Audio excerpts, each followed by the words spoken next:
A blessed day to all of us. Welcome to our activity today and ongoing interaction to one another. I am Brother Rino, isang Sacramentino. Just a little background of who we are, Sacramentinos.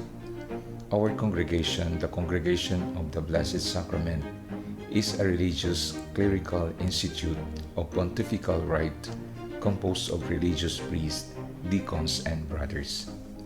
Religious life is our life, and as priests, deacons, and brothers is our ministerial function or office. We act in accordance with our office and responsibilities in a particular setting, either parish communities, for mission houses, and in our central office, the provincial head house.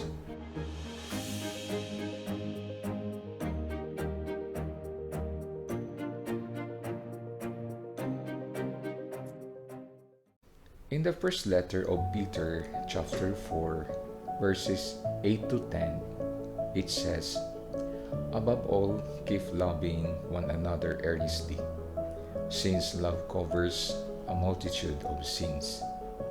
Show hospitality to one another without grumbling.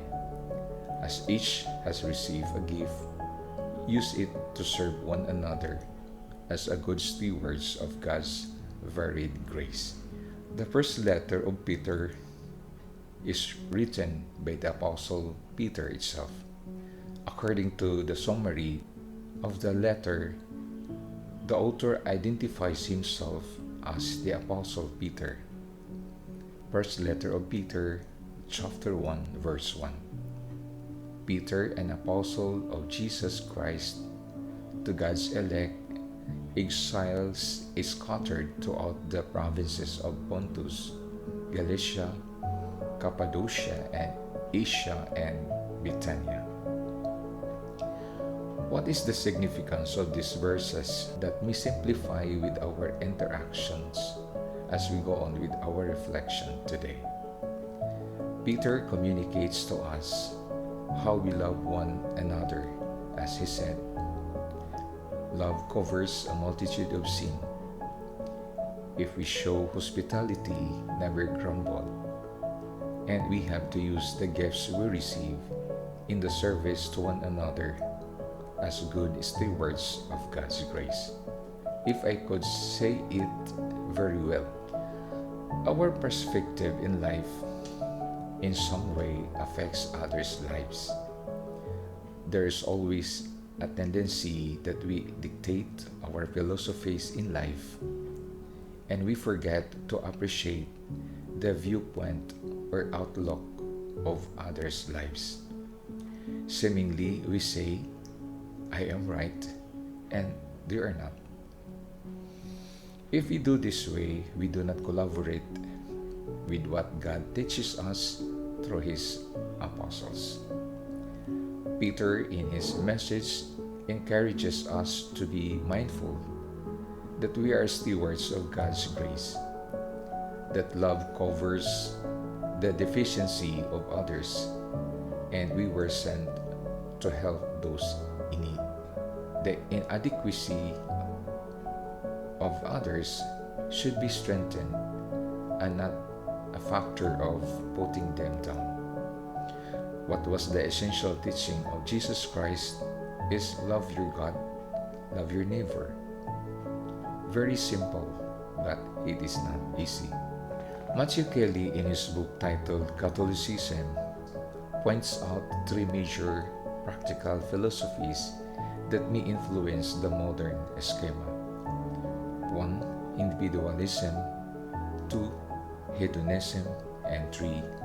Minimalism. Individualism, when we are faced with a decision, what's in it for me? An ultimate concern for himself. Matthew Kelly elaborate. So it is very difficult for me to appreciate others' works, especially if it is not the way I want it to be.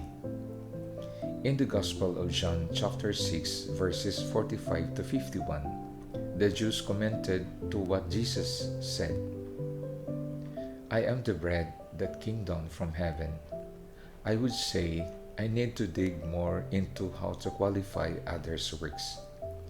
I have to consider not only the way I want it to be, but to see the essential elements behind it. If we look at it as a community of believers, individualism is a way unhealthy for society as a whole.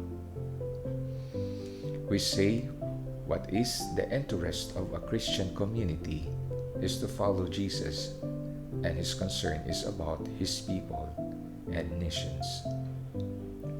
Hedonist is, if it feels good, do it, Matthew Kelly said. This is how hedonism takes place. Again, we may ask, what are the significant features in a Christian community? Following Jesus Christ is not all the time we are in the bed of roses.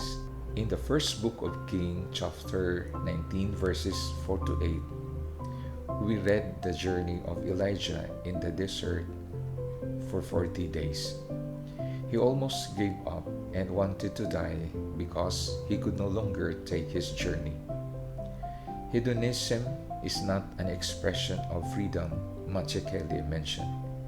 It produces not pleasure at the end. It's despair. God didn't set aside Elijah. Rather, he sent the angel to take care of him, encouraging to be hopeful, and he must make himself stronger, for his journey is quite far. He must eat to gain strength for his journey. According to Matthew Kelly, a minimalist always exerts effort and receives the maximum reward. Minimalism is the enemy of excellence and the father of mediocrity, Matthew Kelly further explained. At the end of John chapter 6, verses 41 to 50, Jesus said, I am the living bread that came down from heaven. Whoever eats this bread will live forever. And the bread that I will give is my flesh for the life of the world. Matthew Kelly raised this question: is Jesus still relevant?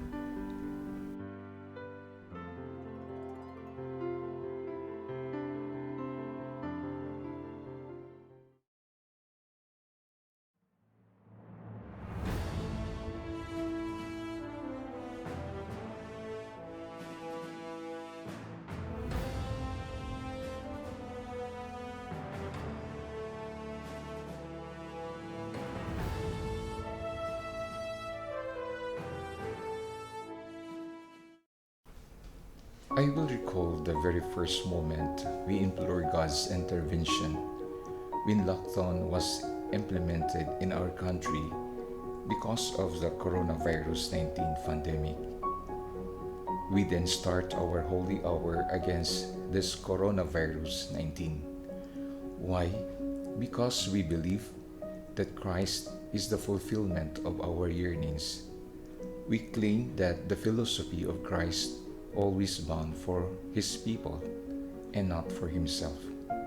His ultimate concern is for the good of all.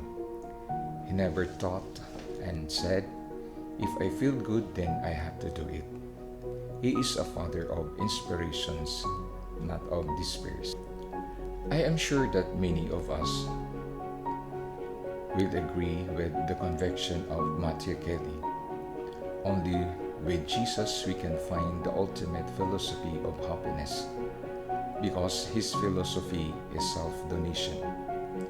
Jimmy of Ohio, a convert Catholic, says in his reflection titled Self-Donation about the parable of the poor widow putting two small coins in the treasury.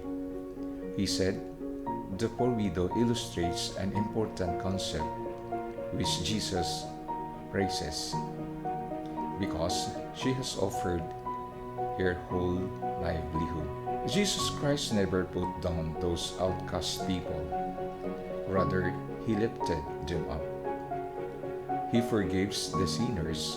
He appreciates and encourages those people who are poor and outcast, or it's not the only one in their poverty life experience, but also like those inadequate people as we are classifying them based in our own philosophies in life. Are we doing like Jesus? This is our challenge to follow like Jesus Christ's quest, which is for the happiness of humanity by letting go of himself, even dying on the cross. Competence with compassion leads other people to see the presence of God in us. There are people experiencing difficulties in life in their journey toward Christian faith maturity, but somehow they feel dispirited because we are unable to value one's life as a guarantee of good faith and as our mission that God entrusted to us, as he said to Peter, "Feed my lamb." This is our mission, to feed the people of God in their hunger, in seeking God as their ultimate happiness in life. May we always be the source of others' quest in seeking God in their lives, their ultimate happiness in life. Quest with God philosophies, not like individualism, hedonism, and minimalism. Remember what Peter said, keeping loving one another earnestly, since love covers a multitude of sins.